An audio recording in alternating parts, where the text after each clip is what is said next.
welcome everyone to our Diversity, Equity, and Inclusion for Pet Care Startups webinar today. We're so excited that everyone is joining us and that we have two amazing speakers joining us as well. So Nadia Butt and Rob Hadley, we're so excited for you to be joining us. I'll go into more introductions later. Before I do that, I'm going to quickly jump into a little bit of background about LEAP if this is your first time joining us for a LEAP Venture Academy webinar. So LEAP's mission is to support the emergence of pet care startups in this industry. We've seen that pet startups are largely underinvested and there's not a ton of programs to help us grow. And so LEAP is one of the first programs designed to ignite meaningful growth across the pet care startup ecosystem. LEAP is a partnership between Kinship, which is a division of Mars Pet Care, and Michelson Found Animals. I'm Isabel, I'm the LEAP program manager at Michelson Found Animals, and then Rachel Shepard is also joining me on this call from Mars Pet Care. So if you haven't met us before, we run a lot of these programs and would love to connect with you if you haven't spoken with us before. So through LEAP, we have two separate programs. The first is our LEAP Venture Academy, which is free year-round programming for any pet care startup founder that includes webinars like this. We also host workshops and meetups at major conferences. We've done pitch competitions at major conferences. We also have a program called our Boot Camp, which is a multi-day educational event, and also generally access to mentors, advisors, and funding. We also have a large Slack channel, which is a great place to connect with other founders, investors. So if you're not on the Slack channel, I'll be sending that link into the chat a little bit later. Our other program is our LEAP Venture Studio, which is an accelerator program. We have one cohort per year of 6 to 8 startups. Our next cohort is going to start in spring of 2022. So those applications closed about a month ago, and we'll be announcing the next cohort of companies in February of next year. So now some more about today's webinar. So we're so excited to be joined again by Nadia Butt and Rob Hadley. Both are accomplished DEI strategists and consultants and are going to be sharing a lot of their experience and knowledge today with us. We asked them to come and speak because I think we've seen an increased awareness and importance of discussing DEI from the beginning of starting a startup. So it's not something you do necessarily once you hire an HR department and grow, but really part of the DNA of the company from the very beginning. So we wanted to host this webinar today to start talking about diversity, equity, inclusion from the beginning of founding a startup. So a couple details about today. Go ahead and introduce yourself and your pet care startup in the chat throughout the webinar. We want to get to know everyone that's on the call with us today. It's going to be a presentation followed by Q&A. If you do have questions during the presentation, you're welcome to put them in the chat at any time. And please stay muted. We're recording it to put up on YouTube later so we can share with our greater LEAP network for those of us who weren't able to join this morning. So we want to avoid as much background noise as possible. So quickly before I get off the screen, be sure to connect with us at LEAP. We're on Twitter, LinkedIn, Instagram at LEAP Venture. We have our Slack channel, like I mentioned, which I'll put the link in the chat after this. We also have a monthly newsletter. If you have questions, comments, feedback, want to connect with us more, you can email us at leapventurestudio@gmail.com. And that's my quick presentation. So I'm going to stop sharing my screen now and I'm going to pass it over to Nadia and Rob. Sounds great. Thank you, Isabel. Good morning or good afternoon, good evening, folks. It looks like we have a global community today, which is so exciting. So thank you all for joining us. I just want to first, before I begin, can everyone see my screen? Maybe just a thumbs up. Okay, very good, cool. Thank you so much. So yeah, thanks for taking the time to join us. I'm very excited to be here with you all, Rob and I, and be part of your startup journey. So again, thank you for joining and taking the time out. Let's go ahead and get started because we have a bit to go through. And just about an hour's of time. So like Isabel had said earlier, if you do have questions, go ahead and throw them in the chat box. And if we don't get around to it throughout, then what we'll do is we'll make sure that we circle back to it at the end or follow up at the end of the workshop. So let's do some introductions. So again, my name is Nadia Butt. I am joined here with Rob Hadley, and my pronouns are she and her.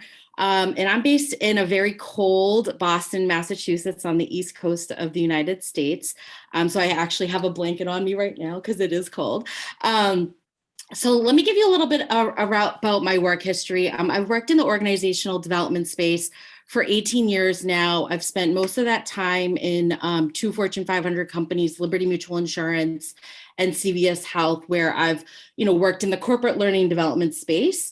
I now work for myself at NAS Consulting. And what I do is I work with leaders and teams, I guess specifically on diversity and inclusion, but also on some other components that really mesh nicely with diversity and inclusion. So change management, lean methodology, and organizational effectiveness programs. So, in all of these roles, I've basically been responsible for embedding diversity and inclusion practices and behaviors into curriculum for both professional development and leadership development. My passion around diversity and inclusion really stems from my own experiences. Over the course of my career, unfortunately, I've experienced micro workplace discrimination.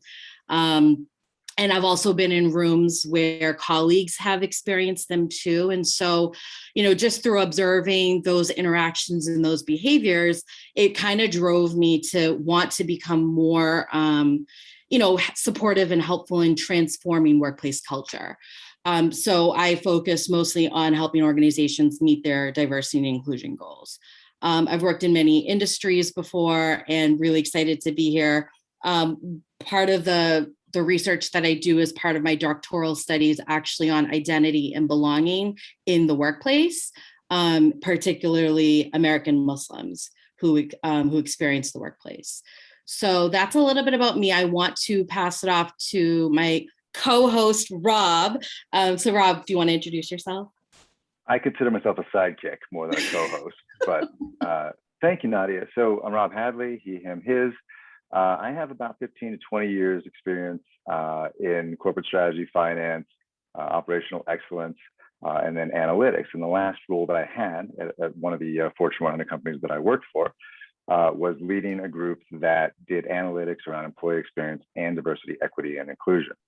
For the past couple of years, I've worked on my own startups. I have, also advised startups and then also invested in startups. So I'm becoming very familiar with the space through my own work there.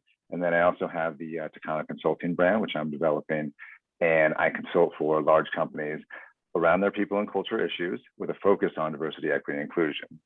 Nadia mentioned the reason that she was passionate about this. Obviously, I'm a white male, cisgendered presenting person, and therefore I don't have necessarily a personal attachment, but I've worked in this space, especially in large corporations, and done some of the analysis, I've certainly woken up to some of the challenges that different groups have in having success and finding their way and feeling like they belong in different environments. And so it's made me very passionate about using data and analytics to set strategy in order to help people, find, great work experiences and have great opportunities all the way around. So pleasure being with you all today, and look forward to the discussion. Cool. Thanks, Rob. I'll go ahead and move forward. Let's talk about what we're going to talk about today. So our agenda. Essentially, I won't spend too much time on the what and the why, but I do think it's important to just uncover diversity and inclusion basics, really definitions, and then the reasons why diversity and inclusion in the workplace is important. So building the business case around that. And then Rob and I will talk a lot about how. And so that is the meatier aspect.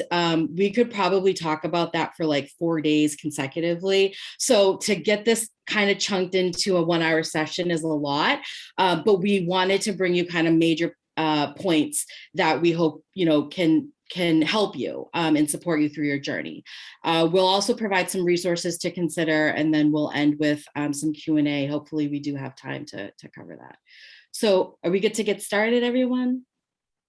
Everyone's got their coffee, their tea. All right, cool. Go ahead and get started. So Some basic definitions. Diversity really essentially is the presence of differences. I'll talk a little bit more in the next slide about the dimensions of diversity. Inclusion, this is where people are valued, they're relied upon, they feel empowered, they're welcomed, and that they matter. You may have heard of this term called equity, and that's ensuring everyone has access to the same opportunities and resources available. There's this term accessibility, and that's the design of products. Actually, many of you probably look at this thoroughly as you are producing your product or your service. So it's the design of products and services or environments so as to really open opportunities to people across different backgrounds. So really having that as at the forefront. And then we have this concept of belonging. And I'm not sure if people have heard of this before. Some folks chunk it into diversity, equity, inclusion, and belonging. And belonging is essentially engaging the full potential of an individual where innovation thrives. The individual is their authentic selves, and where views, beliefs, and values are integrated and respected. The one concept of belonging is really having the sense of self. So feelings that are accepted, feeling that you are accepted or that you are included. The difference between inclusion and belonging is I'll give you an example. You may have a diverse workforce and you may include them all to the meeting, but once they're at the meeting, you don't have power over if I feel like I belong. Only I have that power.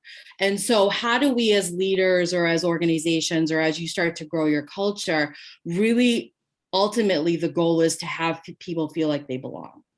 And that's actually been really hard to do. So we'll talk through some tactics that you can implement that will really focus on inclusion and belonging. So when we look at some elements of diversity, there are many. And these on this slide are really just to name a few of dimensions. So, as we become more open to differences, we realize that differences are an asset to an organization. They're not a negative. And that's when we can really begin to leverage differences as a competitive advantage. So, that's why diversity and inclusion are really said to be more competencies to be learned and developed. And so, the questions that you really want to start to ask yourself, if you haven't already, is diversity a good thing? Why does representation matter in the workplace? And what are some benefits? And I'm going to talk through what the business case is for that. So again, these are just some examples of differences, diversity that folks have that they are brought into your workplace. Also think about your clientele. So these are also differences that your customers may have.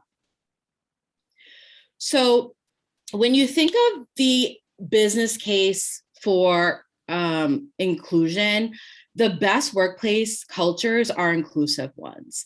They ensure that people feel valued, that they're supported, both personally and professionally, and that they are rewarded. So, it's basically having an inclusive culture is having employees who are engaged, they're creative, and they're productive. So again, the business case is well established. You'll see here, there was a 2018 study that was done by Deloitte. Organizations with inclusive cultures are 2 times more likely to meet or exceed financial targets. They are 3 times as likely to be high performing, 6 times more likely to be more innovative and agile, and 8 times more likely to achieve better business outcomes. I don't think that this is a surprise for you. We could talk about this at length, but I think it's important, again, to just have a foundational understanding of why. So, when you look at today's workforce and you when you start hiring people, or when you're looking to work with people, whether it be suppliers or manufacturers for your product, it's really looking beyond addressing how inclusion looks, but also how it feels. And that requires us to go beyond like quotas and numbers, but looking at things like engagement and interaction. So your behaviors that happens not only with your employees, but also with your partnerships. So what does that behavior look like? So, as we said, the benefits of having a diverse team are that employees feel more engaged, they feel safe, they make better decisions, they're more agile, and they're higher performing. And so it's about having great policies and practices in place and living them in the company culture. And that's where you come in. So as a founder, as a leader, as the startup owner, it's important to create language and model behavior that really clearly identify what the organization believes, what it does, and what it expects of its people. So as you can see, when a leader exhibits inclusive behaviors, you see a 70% increase in employees' feelings and experiences of fairness, value, belonging, and psychological safety. I mean, that's an incredible amount, right? 70% of an increase. And ultimately, really, that's what you're aiming for, is to have that employee engagement. So you not only attract the best talent, but you can retain them as well. So all this matters as you're seeking talent. Again, I don't think anyone is surprised by this. I'm sure many of you know this, but just as a reminder. So I wanted to talk about the employee journey, and when you're being strategic and intentional about diversity and building an inclusive culture, this can really help shift your thinking, your processes, your behaviors, and ultimately your culture to increase inclusion with the same effort that's undertook for like other sort of operational objectives or goals that you have that impact the company's future. So, when you're a startup, so thinking about all of this now is so critical. And there are many places where your behaviors as a leader, as a co-leader, and, behaviors matter, and inclusive practices where they matter. So one is through the employee journey. So think about when you're hiring someone, going to look where you're sourcing your candidates from. Are they a referral? Are they someone, that you're looking through from your network? When you're interviewing, asking those questions that could uncover bias, or asking questions that are really aligned to the role. When you're actually making the decision on hiring someone, or you're evaluating them as a candidate. All of this is part of the recruitment process. You have the employee journey. These 3 first steps are really critical as part of the recruitment process. Then you have these last 2, the onboarding and the professional development. This is part of your retention, right? So now you've offered a role to someone, you've hired them, and now you're onboarding them. As they get onboarded, they're getting acclimated to whatever culture you have. These are some things that you could consider so that they understand a little bit more about the culture or add to the culture. And then you have professional development, and that really entails many things like your benefits, succession planning, any type of program that you might offer. And this might be long-term for you folks right now, but it's good to start thinking about those things now. And that's all part of your retention process. So when you break these down into retention and recruitment, there's biases that live amongst this entire journey.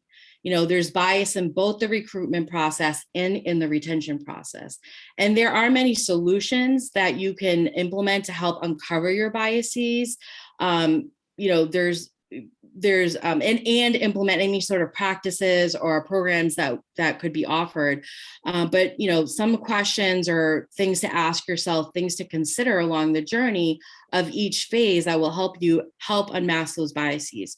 So as you see those bullets below, and we can share this with you folks later, this is really where you want to start thinking about what are some questions that I can ask myself in the hiring process, to make it more equitable. Am I looking at the right people, but am I also sourcing from pools or from my network in a different way that maybe I was doing before? Then I want to have you folks look at a high-level customer journey. And when you look at the customer journey, Again, this is a very high level of what it looks like. There's a need, every consumer has a need, or maybe they don't know they have the need to purchase a good, a service, or a product, right? Then some research might happen and decisions are made on if they want to purchase that good or product, and then the sale occurs.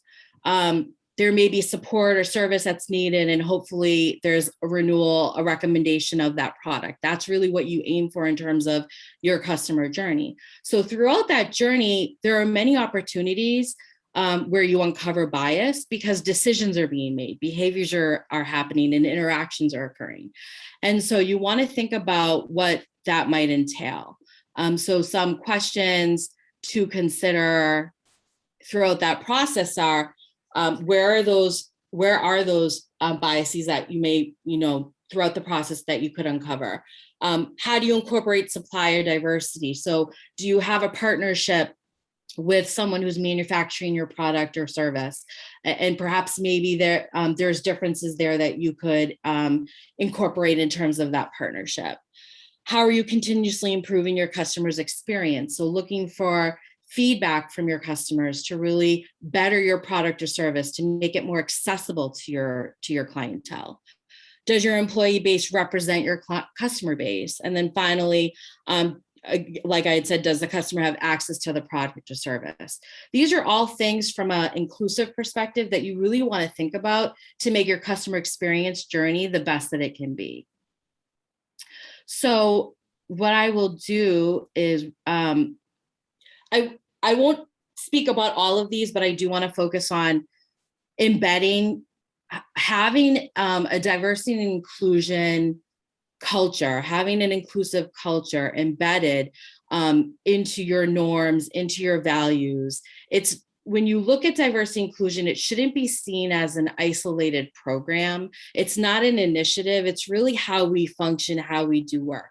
And so when you look at like the best organizations that have inclusive cultures, they really have this as part of their values. So questions to ask yourself are, what are your core values? What are the core values that you want your organizations to have, that you want your people to have and your organization to have?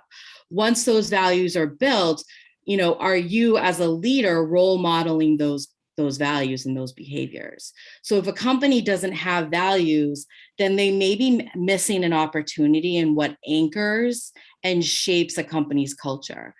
So really that's the first thing. These other items like your mission statement, the organization's commitment to diversity and inclusion, well-being programs, compliance, sustainability, community outreach, supplier diversity. These are all other things that can help enhance your culture, but really starting at the top with what your values and what your team norms are really going to help you be effective in terms of creating that inclusive culture.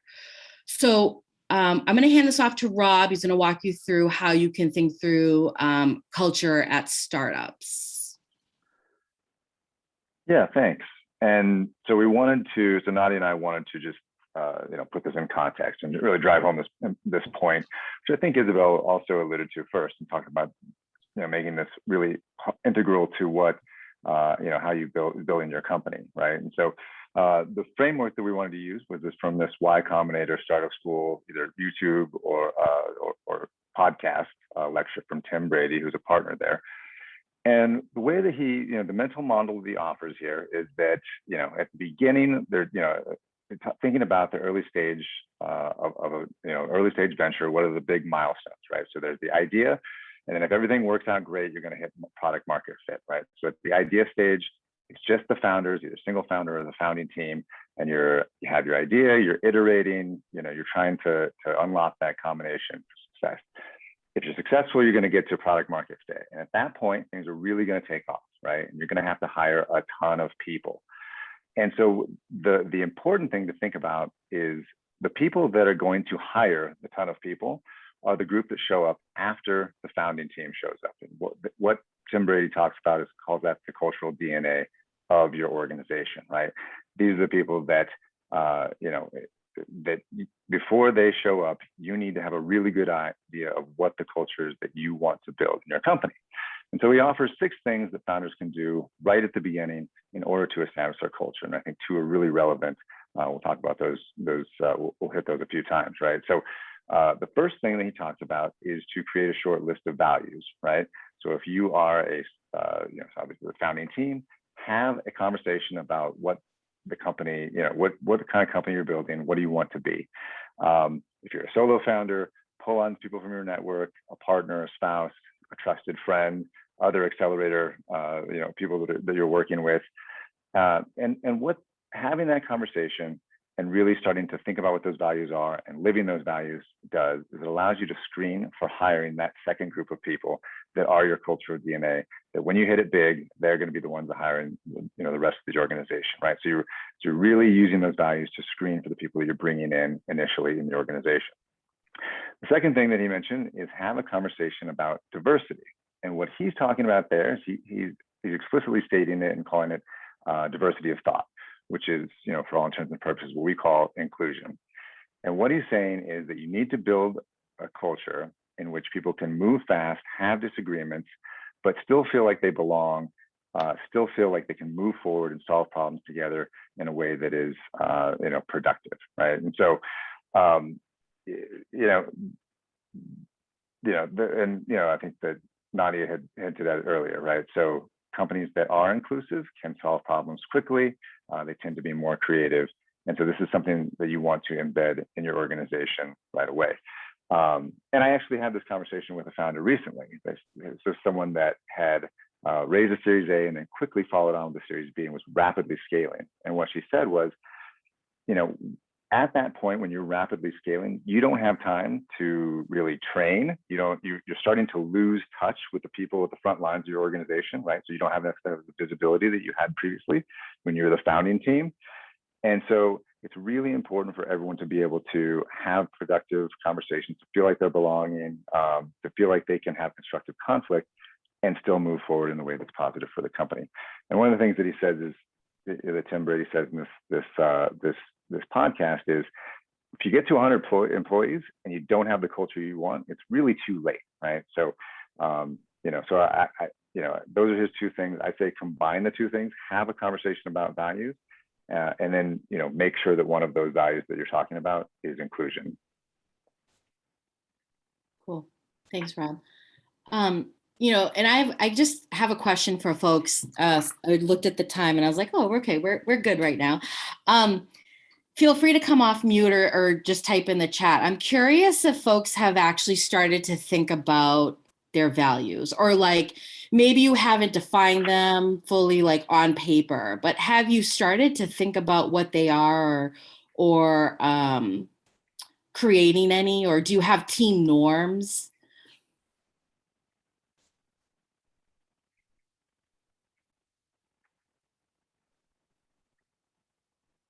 Okay. Is it Lorian? Is that how you say your name? Yes. Okay. Yeah. Okay. Thank you. And so it looks like you have, awesome. It looks like on your website, you have team norms established. Yeah, we actually, it was in middle of 2016. We felt it was high time that, no, I guess it was 2017. We felt it was high time we kind of put a stake in the ground and put it out there publicly, what we stood for as a company. And I think we were about 8 or 9 people at the time. We're 14 now, but we're doubling this next year. So this conversation is very important for us as we do this big team growth. Anyway, but yeah, it was probably one of the most valuable experiences that we've ever had as a team, and it's been our North Star from that point on. I love that. North Star. I have 2 questions for you, if you don't mind me asking. Yeah. So you said like it was high time that we did this. Like, what drove you to do it? First, yeah. I don't want to get political, but it was political. Okay. Because we were finding that things were happening around that we as a company felt that we just needed to put our stake in the ground and say we're not okay with it. And we had and we also too, as we were growing our company, we were finding that when people would come in with certain preconceived notions about the value of other people, and it was palpable. And we didn't realize until actually they'd been in the company for a little while. And it was palpable, and it was often in how they would talk about, we have clients across the country at our animal shelters, and they would be talking about certain parts of the country in really disparaging ways and things like that. And we realized, wow, we can't go in to feeling this way about our clients and the citizens that they serve and really do a good job of what we're trying to do. And that kind of is what started it. And so, yeah, plus we also got feedback from some employees that they were feeling othered by other employees. Okay. Because of comments that were being made during team meetings and get-togethers, that they were feeling that they were the butt of the joke kind of thing. So we realized, and that for Tom and I, our founder, my co-founder, we realized, okay, we need to have a big discussion about it. And it was actually a painful discussion, and we actually lost a couple people from the company, but it was important that we do it. Thank you for sharing. Yeah. And I guess more importantly, like, how did you do it? Like, how did you come up with the values? Was it something you did on your own? Did you include? Well, we were going through a process of switching over to the EOS system, entrepreneurial operations system, and they actually like encourage you as the part of that system to lay out the values. And so we had started, with basically the whole sticky note thing, like what are the most important things to you as company. And so we had done that. Tom and I had started it just to kind of seed it. But then we sat back and let other people do it and just kind of sat on our hands and kept our mouths shut. And then we found that, okay, these 5 basic things are all what everybody can say, yeah, yes, we get behind. And then it grew further from that into, like, when we left those initial meetings, then people started coming to us privately. Like, I think there's something more to values than just these 5 phrases. And so that's when we started digging a little bit deeper and frankly having some big, hard discussions with everybody. And it was literally just, let's all get in the room and talk. That was back when we could all get in a room and talk. Yeah, I know. But, right? Of course. Yeah. Well, thank you so much for sharing that, Lori. I really appreciate that. And I noticed in the chat too, John, it looks like you folks had started something. Let's see. Jessica, start with your why. Yeah, of course. These are all great, and I think the process through which, if you haven't, or if you have started thinking about your values, I love that Lauren had kind of mentioned that she led it, but also allowed her employees to really be part of that process. And I think that's really valuable too, because as you think about growing and hiring folks, really engaging them in that conversation of like, how do we want to make decisions? How do we want to behave? I think that's really, there's power in that. I don't want to miss all the comments, so I'll circle back to it. But what you see here is, and I recognize that these are larger companies than perhaps the companies that you folks are. But there's a reason why I put these 2 companies as examples for values. One is because I always have like really great interactions. I'm a consumer of Zappos, and I've never had one bad experience. And it prompted me after one experience I had with them to go on their website. I'm always curious of like what people's values are, what their commitment to diversity and inclusion are. And so I just found these to be really powerful, because when I call Zappos, I actually feel like I experience some of these values when I have these interactions with their customer service folks. And so I thought that this was neat. And then I worked at Aetna, which is now a CVS health company. And what I recognized was the first day of my onboarding, these were, values that were stressed to us on day one. And I noticed throughout my time there that leaders referenced them and tried to really live by them. Was everyone perfect by, no, of course not. Like, people are not, we are people, we make errors, we make mistakes. But we really strided as a company. We really strive to really behave in these manners. And so, when you start defining your values, you want to do some soul searching on what your existing values are, or establishing values. So again, what do you want yourself or others to live by? And then, you know, when you are thinking about creating them, maybe include your whole organization, like Lorian had kind of mentioned. And it seems like, John, you kind of you seeked support from folks, and think about things that impact and frame how you operate and make decisions. And that will really help guide you in terms of what your values are. Do they have to be 10? Do they have to be 4? No, there's like no magic number. It's really what your company sees fit. And then there's this idea of having a commitment. So many organizations, and I've seen, especially now since the George Floyd killing in 2020, I saw many more organizations have more diversity and inclusion commitments. And that's great. You know, do you need one? It really depends on the organization. You know, should you decide to have one, here are 2 good examples that I thought stood out. You can see there, what's highlighted is some inclusive words. Many organizations feel like a D&I commitment is good on their website because it can, you know, promote to potential candidates, to partners, to suppliers, to employees, to customers, how they operate or how they view diversity and inclusion. It's never a bad idea, but again, a lot of companies don't have it because it's embedded in their values and it's embedded in the way that they operate as an organization, and that's okay too. So I wanted to talk about some examples. I'm gonna move on to a couple of examples that you can implement now, because when I spoke to Isabel and Rachel about, when we spoke to Isabel and Rachel about this earlier, we really wanted to have you have some examples that you can take away now and implement as part of your practices. And so I wanted to talk about bias.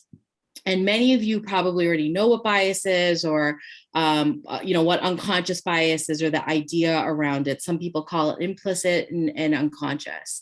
And so where it stems from is the seminal scholars, so Banerjee and Greenwald, where they wrote this article that's called Implicit Social Cognition, Attitude, Self-Esteem, and Stereotypes. And so what they argued in their article was that much of their social behavior is driven by learned stereotypes that operate automatically. And so therefore, unconsciously, when we interact with other people, what we're talking about today is like a type of blind spot. So that's your unconscious bias. And so if you think about how, I think I heard through, I've read and I've heard that we have 60 to 80,000 thoughts per day. Like, can you imagine? That's a lot of thoughts per day that we have.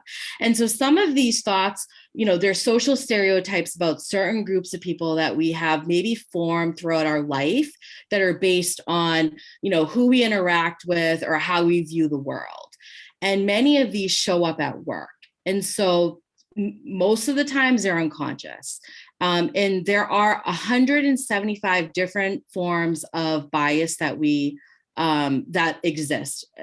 And I'm only going to share 2 with you today that show up in the workplace when you're maybe going through like a recruiting or hiring process. But essentially, we have an example of affinity bias. And that's where you may be hiring someone because they went to the same college as you, or they experienced something like maybe they like the same sports as you. Maybe you knew them from, maybe you do an activity like rowing and maybe they row. And then there's another bias called socioeconomic bias. And that's having a bias where the person might live or where they come from or what their salary was before their previous job. And so it's really interesting when you're, again, so many biases out there, but these 2 in specific, these tend to show up a lot in the recruitment side of the house. And the reason why I share them with you is because from my understanding, and it's limited, but from my understanding, when you are a founding team and you're co-founders and you're looking to grow your team, typically you tap on people within your network. And so if you are looking to grow and looking to really expand and have inclusive practices, these are some biases that you really want to look out for.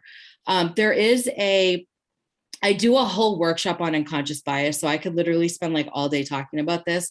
But again, these are just some examples. And so what I would recommend is if you want to learn more about uncovering your bias, there is the implicit association test. I'm going to talk about that a little bit more down the road. But that is offered through Harvard. It's online, it's free, and it gives you a series of different biases that you could try, see if you have or unmask.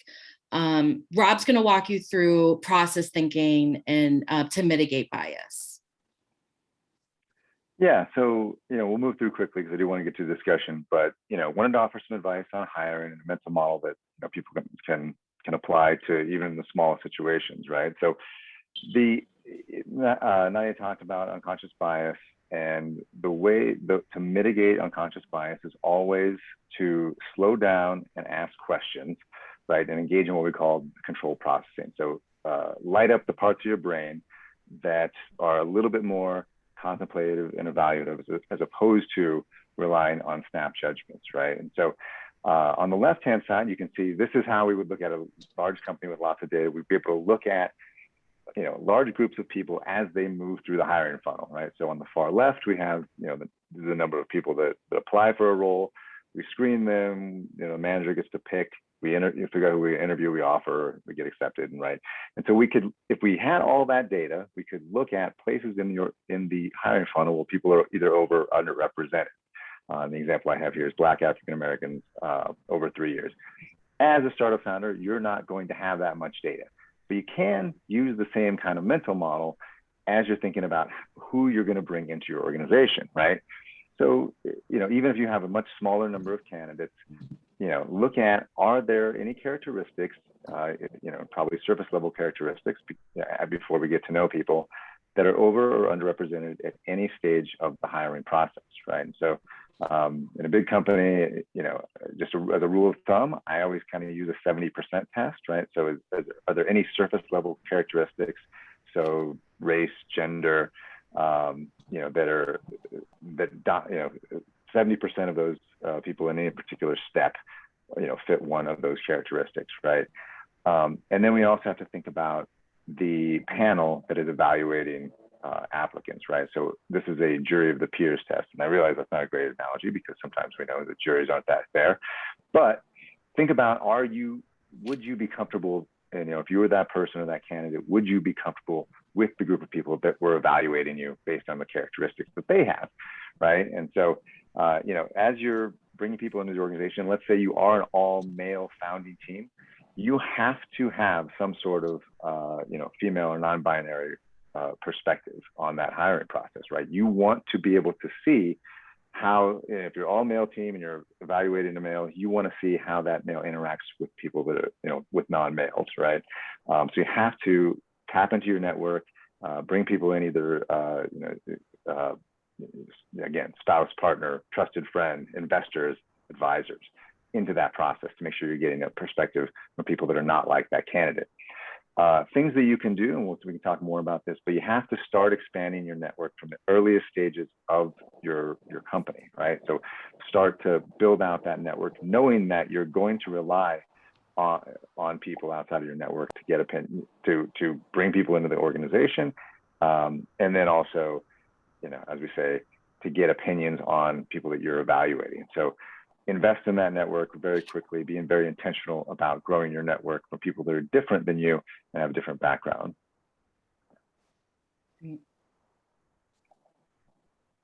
So there are some examples when you're thinking about hiring folks. When you look at job postings or when you're creating job postings or when you're tapping on your network, just using inclusive language. I have a whole series of examples that I could provide to you of like what inclusive language looks like, but also using large font and emboldened words. And that's really for folks who may have visual problems or, dyslexia. And so really just being intentional about how you might promote a role. Don't use words like he or she, maybe, consider using words like the ideal candidate. Secondly, asking good questions throughout the interview process. So asking both hypothetical and behavioral questions really will showcase their skills and their abilities. And then finally, be clear. So really be clear with your candidates about the hiring timeline, the process, the desired skills, the background that you're looking for. And then this example here that I want to share is using language matters a lot, right? It's critical. And I found that when I talk to recruiters or folks that are hiring, so like yourselves, many folks use this term, like, I'm going to hire a diverse person. And I don't really know what that means, because I don't want to be, I'm a female, Pakistani, Muslim person. And I don't want to be known as a diverse candidate. I want to be known as a candidate that adds to a diverse team or a diverse workforce. So language matters, because when a hiring manager or a co-founder says, I want to hire a diverse person, that could mean so many things. Because again, if we go back to the dimensions of diversity, there are a plethora of dimensions. So I don't know if that means you want to hire someone with the skills and capabilities that's also a person of color, that's female, that's someone that is of a different religion or from a military background. So it's being very specific in what you're looking for and adding to a diverse team. So those are some examples.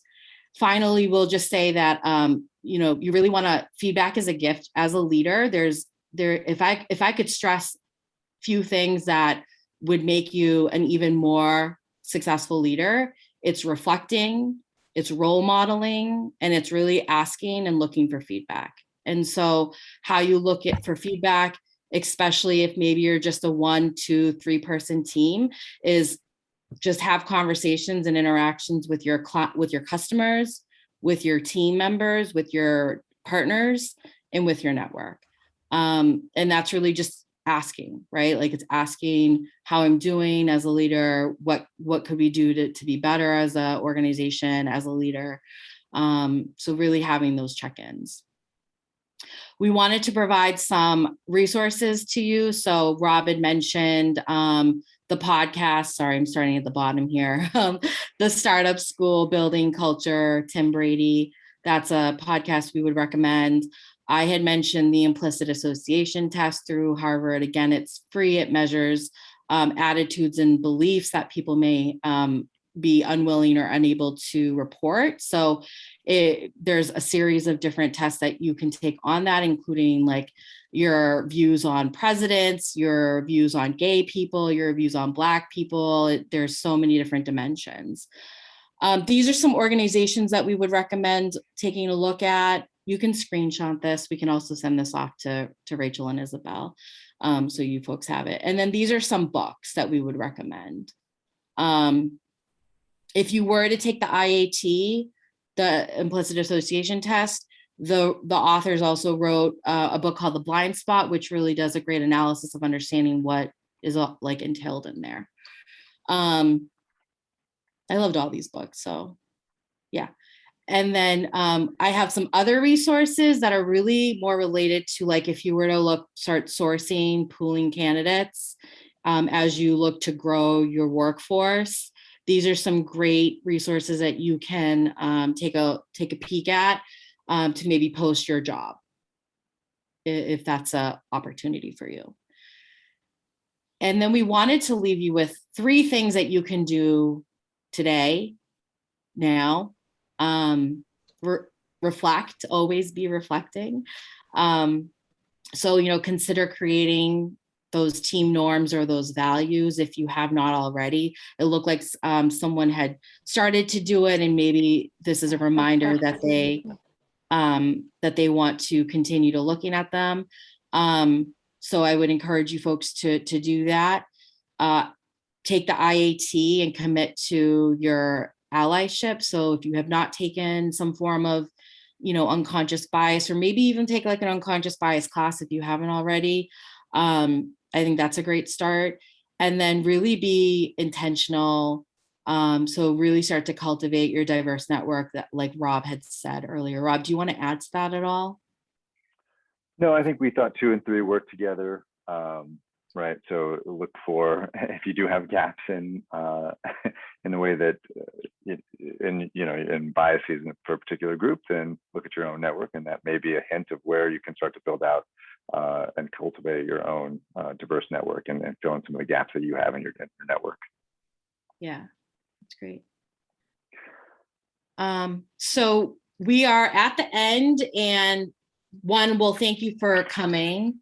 I know this felt like more lecture, but it's just because we really wanted to get a lot out there. So at least a lot more information out there. So we do have 8 minutes. So I'll open it up to questions. I can go back to the chat and see if there were any questions on there. But feel free. I'm going to stop sharing so I can see your faces, because I couldn't see everyone's faces or names. But feel free to ask any questions that you may have.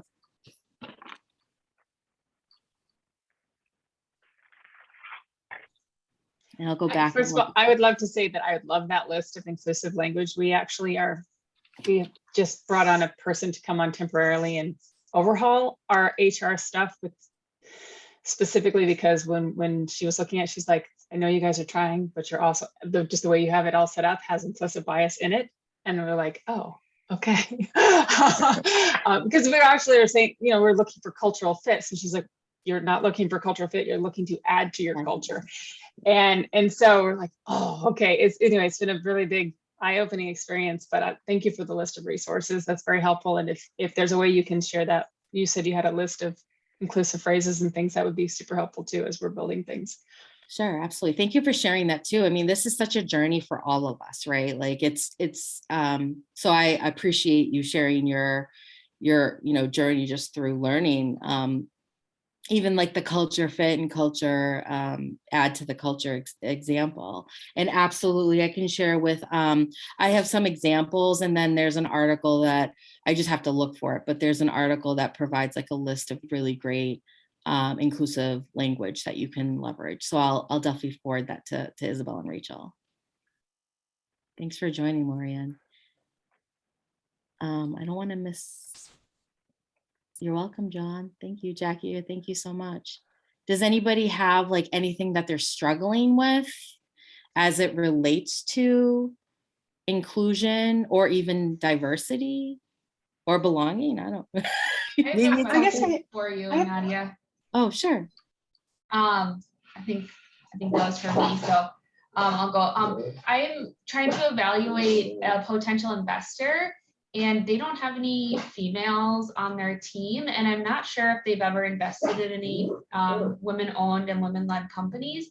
So I'm a little on the fence about if I should pursue a partnership with them, or just based on their current team, or if I should kind of like be the first female founder that they could potentially invest in. Do you have any advice on questions I could ask them regarding that? If they have, if they have those types of values, or what their plans are in the future, because I have an in-person meeting with them next week, and I'd kind of like to get them on the spot and not let them come up with a strategy to how to answer that question before I meet with them. Sure. That's great. And I feel like Rob is probably better at answering that, but before I hand it off to him, what I will offer is I'm actually doing a workshop for grad students that are looking for jobs. And I know it's not the same thing, but one thing that I encourage them to do is really evaluate what your values are as a person and what type of company you want to be associated with. And go find on their website or by talking to people maybe that work there, what the values are, what the culture looks like, how people are treated, how people develop. And I know that's not the same for investors, but I would imagine now, especially nowadays, that investors must have some standard. And if not, I'd be interested in understanding why not, in the types of companies that they want to invest in, and promoting yourself as like female owned, whatever it is, I think is a great advantage to be in the marketplace, and you could advocate that. But Rob, did you want to add anything to that? I don't want to. Is it a venture group? Yes. Yeah. So, yeah, I think you're well within your rights to. I think just the way you said it. I mean, like, give me an example of, and ask that question. Okay, you don't have a portfolio that has invested in female founders. You know, there's plenty of us out there, right? So what you know, I think it sounds like they have no general partners that are females, and only about 15% of venture capital decision makers are women, right? So I think it's like worth asking the question.